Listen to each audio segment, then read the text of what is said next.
Hi, it's Vex, and today we want to go over the best of 2001 in Commander. And first things first, you're like, hey, what's this one gray card doing here? It's a token. We'll get to that. Remember, in all my videos, always have your token.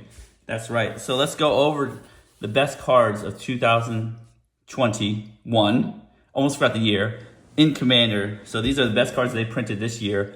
And let's go through them. We'll have one for each color and all the other various, auxiliary colors, non-colors, whatever it is. Let's go through our colorless slot. I know not a lot of cards actually go in the slot, so it's hard to figure out which ones go in here. But technically, it's like the artifact colorless slot. But here we have dedicated colorless slot because we have one of the best 5-drops in the game, I believe. Wandering Archaic. It's 5 generic mana. Whenever an opponent casts an instant or sorcery spell, they may pay 2. If they don't, you may copy that spell. You may choose new targets for the copy. And it's a 4/4. So that goes in any colorless deck. I'm very tempted to put in every single colorless deck because it's just like a Ristic Study like card. It's like, do you pay the 2? If you don't, I get to copy the spell. So guess what? If you swords my Wandering Archaic, do you pay the 2 or do I get a swords? So Wandering Archaic is very, very good value. It goes in any deck. The only reason I don't add to a lot of decks because of the annoying fact of do you pay the 2. It also has a backside, which doesn't come up, but sometimes comes up. Explore the Vast Lands, 3 generic.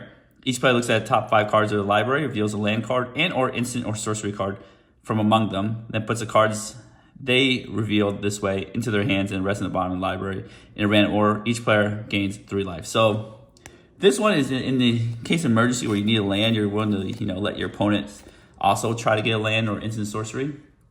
But for the most part, front side. So this is the best colorless card 2021. Came out in Strixhaven. Now the white card. The white card is this card came in last minute because before Crimson Vow, it was the best white card was Vanquish the Horde by a million miles. However, because Crimson Vow came in, they printed Welcoming Vampire. This is card draw in white, my friends. This is what card draw in white feels like. 2 and a white, creature vampire, so it goes right into Edgar Markov decks perfectly. Flying whenever one or more other creatures with power 2 or less enter the battlefield under your control, draw a card. This ability triggers only once each turn. It can trigger your turn, your opponent's turn, your next opponent's turn, next opponent's turn, and your turn again. So, but it's only one card. So what Wizards has said is they basically said white can have card draw, but they can only draw 1 card at a time. They can't draw 50 cards like blue can, or green, or black, or red. Basically just 1 at a time. And this year they've actually been experimenting with having very powerful effects on creatures or anything, and tag this extra line of this ability triggers only once each turn. I really like that line because it allows very powerful effects without having to worry about somebody abusing it because it only triggers once each turn.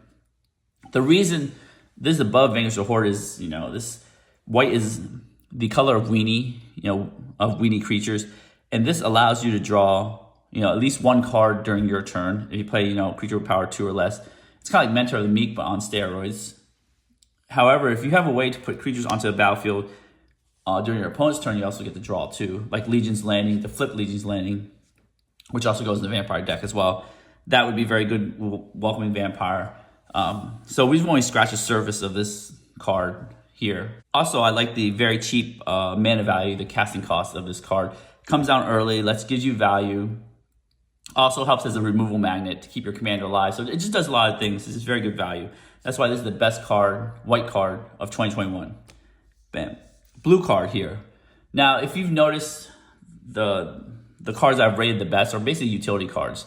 They're not like super strong win the game cards. They're just cards that go in a lot of decks that do unique things that haven't been done before. Or are very, very powerful cards that do go in a lot of decks. For blue, we have Raven Form. This is the token that you saw, the gray sleeve right there. The bird token. Now, the reason I put this as the best blue card is because when I build a deck, if it's like, for instance, Crimson Vow had a lot of Dimir text. Dimir has an insanely hard time dealing with artifacts besides like Cyclonic Rift bouncing and stuff. But Raven Form, I know this is a color break, but they've printed it. It's too late. It is what it is. 2 in blue, exile target artifact or creature. Its controller creates a 1/1 blue bird creature token with flying. Now, it says exile target artifact. That's very important. Blue has very little artifact hate. Black has almost non-existent artifact hate besides some reserve list cards. So that's why this is very impactful. It actually exiles a creature too. So this is actually a double break, exiling an artifact and a creature. I know it gives a bird. It's supposed to be like a polymorph effect, but essentially it's a huge break in the color pie because it just really gets rid of things forever. Then you can foretell it. I don't have the foretell token because it sucks to have 2 tokens for 1 card, and sometimes it doesn't fit my box. So at least I'll have the bird token that comes with it. Usually when I foretell, I just put it on top of, I just do this and just put a card over it in the corner saying it's foretelled. Right there, Raven form. Best blue card of the year. Black card. Again by Country Mile, Dolphy Voidwalker. And notice the cards that I picked are kind of on the cheap side. Right here, cheap as in cheap casting cost. Dolphy Voidwalker Shadow. This creature can block or be blocked by only creatures with Shadow, so it's essentially almost unblockable in most situations. It has the Leyline the Void clause. If a card will be put into an opponent's graveyard from anywhere, instead exile it with a Void counter on it. Now that's really cool. That's cool because the next ability, sacrifice Dolphy Voidwalker. Choose an exile card an opponent owns with a Void counter on it. You can play it this turn without paying its mana cost. 3/2. So it's very efficiently costed black 3/2.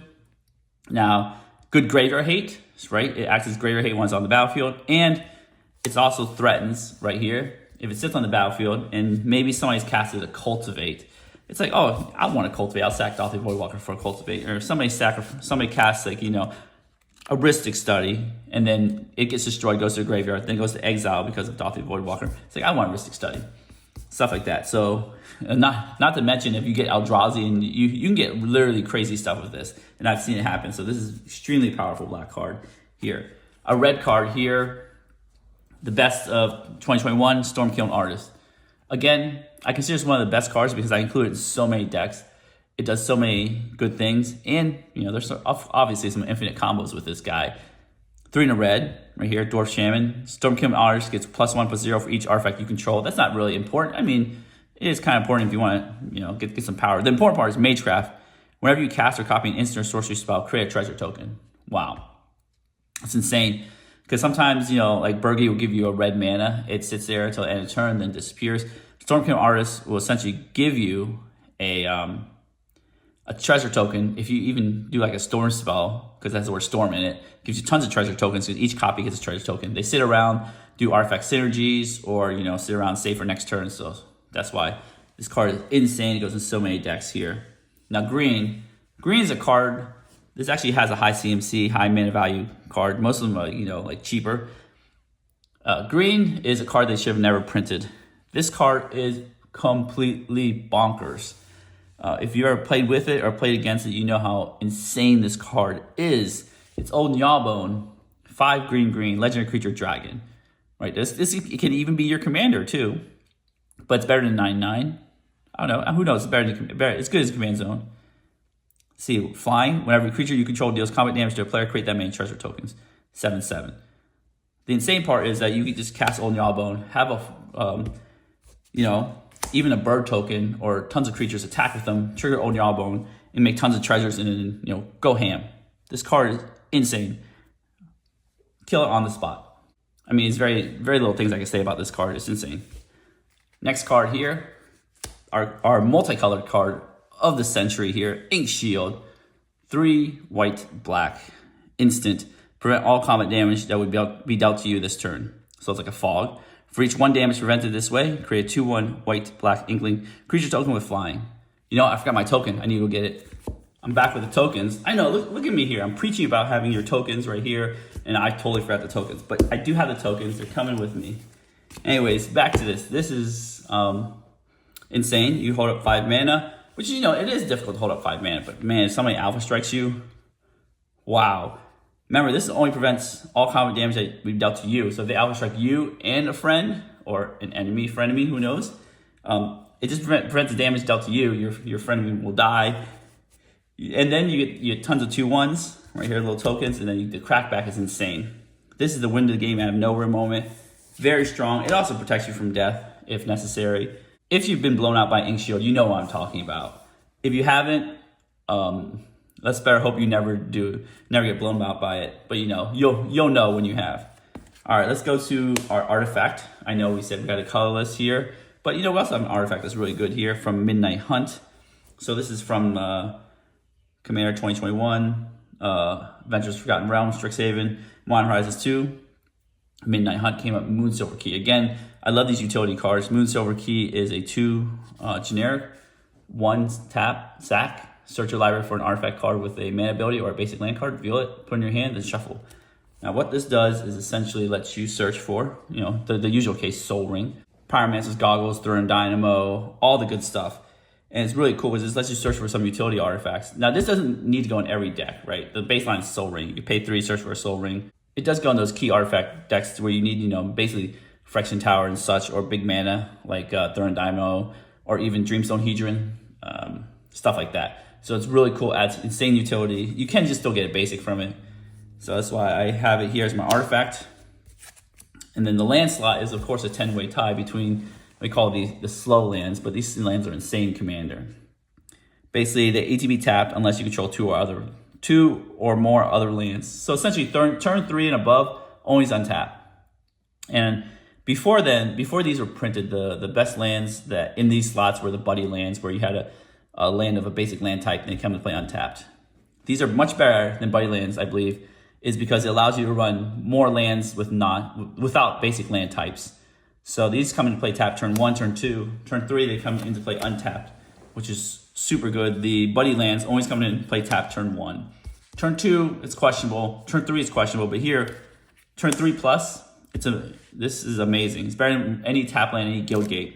But also, you can play on turn 1 too. If you can sneak it in, if you don't have a play, you can just sneak it in right there. So it's fantastic. We have the all 10 of them, which I'll just show you. Deserted Beach, Shattered Sanctum, Shipwrecked Marsh, Storm Carved Coast, Haunted Ridge. I'm never gonna remember all these names, so hopefully one day.